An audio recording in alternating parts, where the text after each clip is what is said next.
Jakaa tän hetken.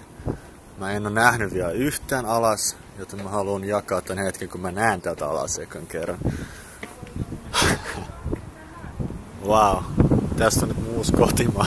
Silmin nähden sä pystyt näkemään sen ääriraja, missä päättyy merelle. Tää on niin pieni saari.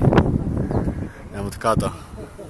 Irakilaiset ja muut arabia osaavat, kuulemma tunisialaiset erityisesti ymmärtää ja egyptiläiset erityisen hyvin paikallista kieltä. Eli sanotaan, että se on arabian murre.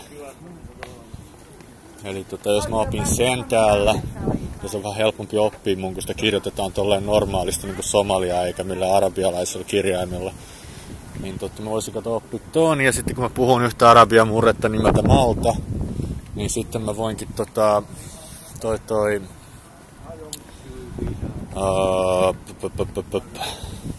olla vaikka tulkki Suomessa, vaikka poliisille,